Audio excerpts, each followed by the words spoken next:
हो गया? चलो ठीक, चलो आए देखो आप बोर्ड की तरफ। क्या हुआ, कोई दिक्कत है क्या? नहीं है। चलो देखो जी, देखो आप इसको मिटा दे रहे हैं अब। चलो देखो आप क्वेश्चन नंबर फर्स्ट, हम लोगों को केवल प्रतिस्थापन से पढ़ना है, ठीक है? केवल जो है इस प्रश्नावली में प्रतिस्थापन पढ़ना है, लेकिन अगर कोई विलोपन भी लगा लेगा तो भी कोई दिक्कत नहीं है। लेकिन एक बात ध्यान से सुनो, जब लिखा रहेगा अगर पेपर में आएगा तो कहेगा कि अगर प्रतिस्थापन से लगाइए, तब तो प्रतिस्थापन से लगाना पड़ेगा। अगर कहेगा हल कीजिए तो किसी भी रिजल्ट का, ठीक है? देखो आगे देखो, पीछे वाले इसीलिए पीछे बैठते हैं बतियाने के लिए। चलो देखो 3.2 का पहला क्वेश्चन देखो, इसमें हम लोगों को किससे सॉल्व करना है? प्रतिस्थापन से। तो जो पहला में 6 क्वेश्चन है उसको तो हम लोग प्रतिस्थापन से हल करवे करेंगे, ठीक है? तुम लोगों से ज्यादा मस्ती जो है 11 वाला ग्रुप वाला है। वाह देखे क्या होता है। चलो आगे देखते हैं हम लोग पहला सवाल। पहला सवाल क्या है? x + y = 14। ध्यान दे सब लोग और समझने का प्रयास करो, ठीक है?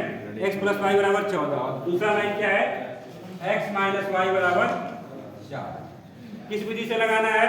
प्रतिस्थापन। तो शुरू के 6 क्वेश्चन तो मैं प्रतिस्थापन लगाऊंगा ही लगाऊंगा, उसके बाद जब सीख लोगे तो कोई विधि लगा देना। एक बार सुन लो, जब वो कह देगा कि आप प्रतिस्थापन से लगाइए तो तुमको उसी से लगाना है। और तब वो क्वेश्चन ना 3 नंबर का भी हो सकता है, और अगर नाम नहीं लेगा किसी विधि से लगाइए तो कम का 2 नंबर का भी हो सकता है। समझ आ रहा है? क्योंकि इसमें कोई दम है, सवाल देख के बता दोगे तुम लोग कि क्या आंसर होना चाहिए। क्यों? मान बैठा लेगा आदमी।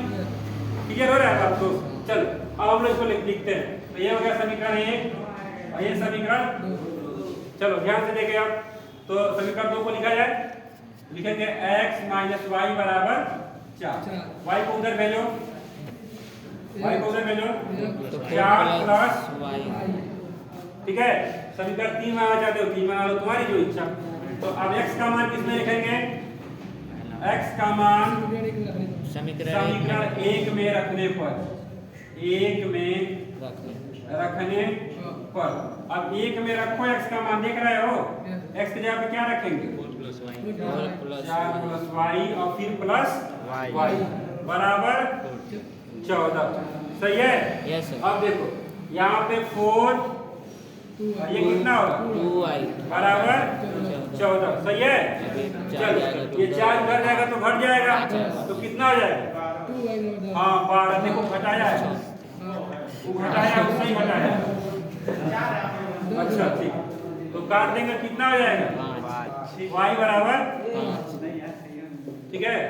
आगे देखें हम लोग, y बराबर 5 हो गया ना?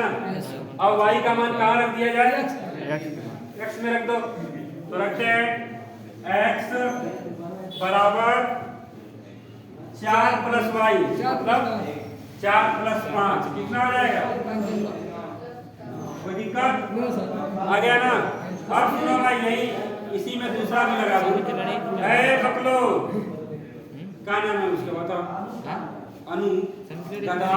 देखो दूसरा कौन रख सकते हैं? दूसरा लिखा जाएगा वो समीकरण 1 में भी नहीं रख सकते। ये बतिया तो आई कह रहा है कि नहीं रख सकते हैं। जैसे रखोगे अगर तो तुमको ट्रांसफर करना पड़ेगा, युवा है टेंशन मिल रहा है, लेकिन उतना ही आएगा। ठीक है? आगे देखा जाए। अब दूसरा सवाल देखें, ठीक है? कोई दिक्कत नहीं, अभी कोई दिक्कत नहीं है ना? नहीं सर। s - t बराबर कितना दिया? 3 दिया हुआ है।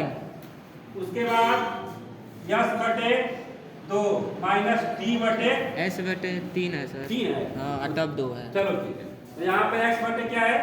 3 और प्लस t/2 बराबर 6। समीकरण 1 समीकरण 2। तो पहला लिखते हैं हम लोग ध्यान से। क्लियर हो रहा है? Yes sir. तो कोई 2-3 तरीके से लगा सकते हो, कोई लफड़ा नहीं है। एलसीएम लेकर सिंपल बना लो, हाँ सर। ये भी कर सकते हो, और डायरेक्ट से मान लिया सकते हो, कोई दिक्कत नहीं है। बहुत छोटा सवाल है ये। तो चलो एलसीएम ले लेते हैं, तुम लोग के लिए आसान हो जाएगा। इसका एलसीएम कितना होगा? 6। तो जब 6 होगा तो इसका पूरा इधर जाएगा तो कितना होगा? 2s। Yes sir. 6 होगा ना? हाँ। और प्लस इसका बोले दे जाएगा तो 3t। नीचे 6 लिखे थे ना, ध्यान से समझे सब लोग। इसका एलसीएम कितना होगा 6, तो 3 दूना 6 तो 2s। रुको मैं लिख के दिखा देता हूँ फिर मिटा दूंगा, क्योंकि इतना छोटा चीज नहीं लिखना चाहिए, अब तुम लोग समझते जाइए। 3 और 2 का एलसीएम 6, तो 3 दूना 6, तो 2 का गुणा होगा ना, फिर 2 तिहाई इसका गुणा होगा और बराबर 6। अब मेरी बात को समझो ध्यान से। अब ये क्रॉस मल्टीप्लाई होगा ना, तो 6 का गुणा 6 में होगा तो 36, और 1 का गुणा इसमें होगा तो कोई परिवर्तन नहीं होगा, तो हम लिख सकते हैं ये। तो क्या बनेगा हमारा 2s प्लस 3t बराबर 36। तो इसको मैं समीकरण 2 मान सकता हूँ, ठीक है, सही है। ये समीकरण 2 मान के किसे मानेंगे, इसे मान लेंगे, कोई दिक्कत नहीं इसमें। अब चले भाई अपना कोई भी लेते हैं उठाते हैं, तो कौन सा उठाए, पहला ले लिया जाए। चल आ रहा है ये, आ रहा है, तो लिखेंगे s x लिख रहा हूँ, x माइनस t बराबर क्या है 3, इसको उधर ट्रांसफर करो, s बराबर 3 प्लस 3t। अब इसको कहाँ रखें, भाषा से लिख रहे हैं तुम लोग, मैं लिख दूं डायरेक्ट, छोटा छोटा बात लिखो, बोल दूंगा मैं ना।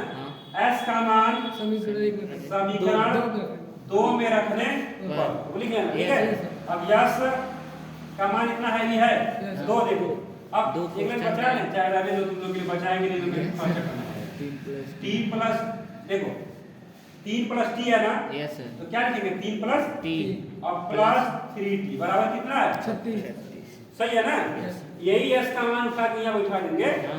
चल अब इसे गुणा करो, 3 दूना 6 और गुणा करो 2t, उसके बाद 3t बराबर 36। ऐसे देखो 6 को उधर भेजो, आज 3 दू 5t, आज 6 को उधर भेजो, 36 में 6 गया 30 और 5 छके t बराबर 6 आ गया, कोई दिक्कत, t बराबर कितना आया 6। अब t का मान कहाँ रखोगे, यस के मान में, या 3 मान लो, तो क्या रखेंगे t का मान रखो, तो यस बराबर क्या होगा 3 प्लस 6 कितना होगा 9। आगे समझ में, इसको जांच भी सकते हैं, ये देखो 9 देखो इसका मान 9, इसका नाम 6, 9 में से 6 गया t, और यहाँ भी आके चेक कर सकते हो, सही है, ठीक है। अब इसको रोक दो, वैसे रोक